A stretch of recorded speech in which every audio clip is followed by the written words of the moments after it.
بسم اللہ الرحمن الرحیم۔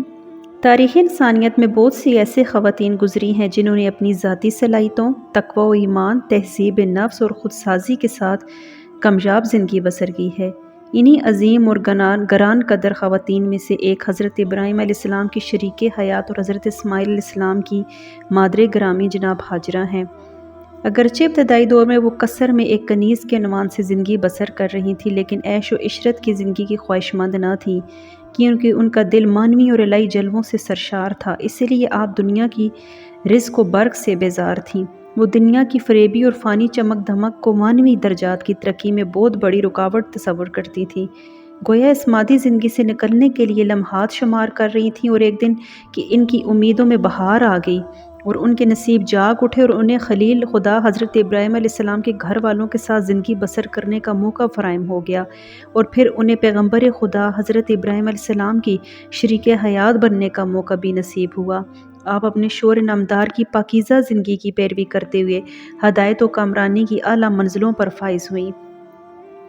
دوستو، جناب ہاجرہ ایک متقی اور پرہیزگار اور سیاہ فام کنیز تھیں کہ جنہیں مصر کے ایک حاکم نے حضرت ابراہیم کی بیوی سارہ کو بطور تحفہ دیا تھا۔ جناب سارہ جو بے اولاد اور حضرت ابراہیم کے وارث نہ ہونے کی بنا پر مضطرب اور پریشان رہتی تھیں، انہوں نے حضرت ابراہیم سے خواہش ظاہر کی کہ آپ اس متقی اور پرہیزگار کنیز سے شادی کر لیں، اور پھر اس طرح حضرت ابراہیم نے اپنی بیوی سارہ کی خواہش کا احترام کر کے ہاجرہ سے عقد کر لیا۔ اب ہاجرہ ایک کنیز نہ تھی بلکہ وہ اللہ کے خلیل ابراہیم کی شریک حیات بن چکی تھیں اور حضرت ابراہیم علیہ السلام کے بڑھاپے کا سکون اور سہارا بن گئی تھیں۔ وقت گزرتا رہا، ہاجرہ کے ہاں ایک معصوم بچہ پیدا ہوا۔ حضرت ابراہیم نے اس کا نام اسماعیل رکھا۔ ایک دن جناب سارہ نے حضرت ابراہیم علیہ السلام سے درخواست کی کہ ہاجرہ اور ان کے فرزند کو کسی دوسری جگہ پر منتقل کیا جائے۔ خداوند عالم نے حضرت ابراہیم کو وحی فرمائی کہ اسماعیل اور ان کی ماں کو شام سے باہر لے جائیں۔ حضرت ابراہیم نے کہا، خدایا میں انہیں کہاں لے جاؤں؟ ارشاد ہوا، اے ابراہیم، انہیں امن و امان کی جگہ یعنی میرے حرم اور کرۂ ارض کے پہلے مرکز پر لے جاؤ جسے میں نے خلق کیا ہے، اور وہ مکہ ہے۔ حضرت ابراہیم نے پیغام وحی الہی اور اس بے آب و گیا صحرا میں حضرت ہاجرہ نے اور حضرت اسماعیل کے محل سکونت کے بارے میں ہاجرہ کو خبر دی۔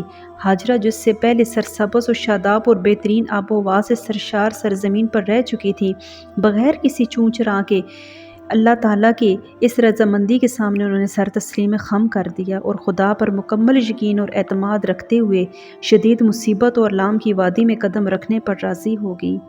جب حضرت ابراہیم علیہ السلام نے ہاجرہ میں صبر و اعتماد کا مشاہدہ کیا تو ان کے خلوص و اعتماد کو دیکھ کر بہت خوش ہوئے، اور حضرت ابراہیم اپنے اہل و عیال کے ساتھ سرزمین مکہ پر پہنچے تو وہاں ایک درخت موجود تھا۔ جناب ہاجرہ نے اپنی ابا اس درخت پر ڈال دی اور اپنے بچے کو اس کے سائے میں لٹا کر لے کر بیٹھ گئیں۔ جب حضرت ابراہیم نے وہاں سے واپس جانے کا ارادہ کیا تو ہاجرہ نے کہا، اے ابراہیم، آپ ہمیں ایسی جگہ پر چھوڑ کر جا رہے ہیں جہاں نہ پینے کے لیے پانی ہے اور نہ ہی کوئی مونس اور ہمدم، بلکہ یہ تو ایک بے آب و گیا صحرا ہے۔ ابراہیم نے کہا، جس خدا نے ہمیں حکم دیا ہے کہ تم لوگوں کو یہاں چھوڑ دوں، وہی خدا تمہاری مشکلیں آسان کرے گا۔ ابراہیم نے اتنا کہہ کر دعا کے لیے ہاتھ بلند کیے اور اپنی بیوی اور معصوم بچے کو مکہ کے بے آب و گیا صحرا میں چھوڑ کر شام واپس چلے گئے۔ جب حضرت ابراہیم علیہ السلام کوئی ذی طوی پر پہنچے تو انہوں نے بارگاہ خداوندی میں اس طرح دعا کی، پروردگار، میں نے اپنی ذریت میں سے بعض کو تیرے محترم مکان کے قریب ہی بے آب و گیا وادی میں چھوڑ دیا ہے تاکہ نمازیں قائم کریں۔ اب تو لوگوں کے دلوں کو ان کی طرف موڑ دے اور انہیں پھلوں کا رزق عطا فرما تاکہ وہ تیرے شکر گزار بندے بن جائیں۔ اب اس گرم تپتی ہوئی زمین پر صرف دو انسان موجود ہیں، ایک عورت اور دوسرا چھوٹا سا بچہ۔ ماں اور بیٹے کو پیاس لگی۔ ماں صفا اور مروہ کے پہاڑوں کے درمیان پانی کی تلاش میں بھاگ دوڑ کر رہی تھی۔ ارشاد رب العزت ہوتا ہے، ان الصفا والمروۃ من شعائر اللہ، کہ بے شک صفا اور مروہ دونوں پہاڑیاں اللہ کی نشانیوں میں سے ہیں۔ ہاجرہ اور اسماعیل سرزمین وحی پر رہنے لگے۔ ہاجرہ معنویت اور پاکیزگی میں اس درجے پر فائز تھی کہ ایسے حالات کا مشاہدہ کرنے کے باوجود ذرہ برابر بھی خوفزدہ نہیں ہوئی، کیونکہ آپ جانتی تھیں کہ پروردگار عالم کا وعدہ برحق ہے، اور فرشتہ وحی جس نے جس چیز کی خبر دی ہے کہ نسل ابراہیمی میں اضافہ ہوگا تو وہ یقیناً پورا ہوگا۔ کس طرح رات گزری اور صبح ہوگی۔ اسماعیل کو شدید پیاس لگی اور ہاجرہ پانی کی تلاش میں ادھر ادھر دوڑنے لگیں، لیکن کوئی نتیجہ نہیں نکلا۔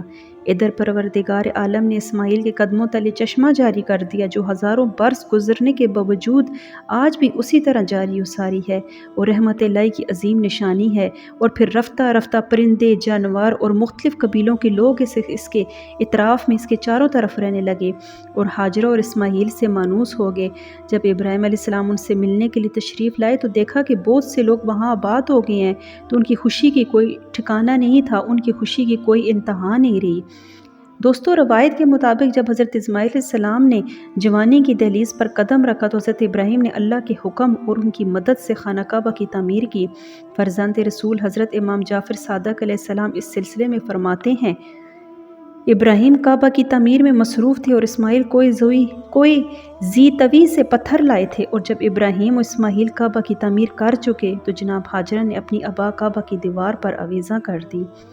جناب ہاجرہ فضائل اور کمالات کے اعلیٰ مقام پر فائز تھیں۔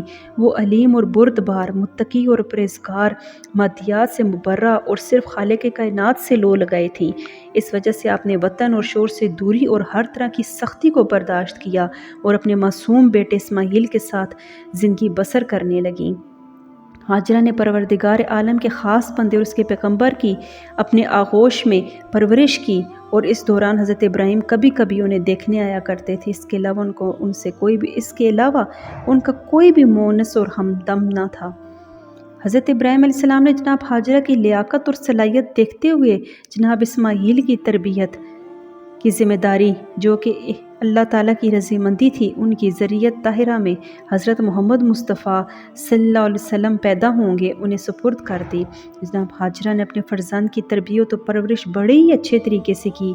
حضرت اسماعیل ابھی جوانی کی 13ویں بہار ہی میں تھے، لیکن معرفت الہی میں اس قدر غرق تھے کہ جناب حضرت ابراہیم علیہ السلام نے قربانی کے بارے میں حکم اللہ پاک نے فرمایا اور حضرت ابراہیم نے قربانی کے بارے میں حکم پروردگار سنایا تو اسماعیل نے حکم الہی کے سامنے سر تسلیم خم کر دیا۔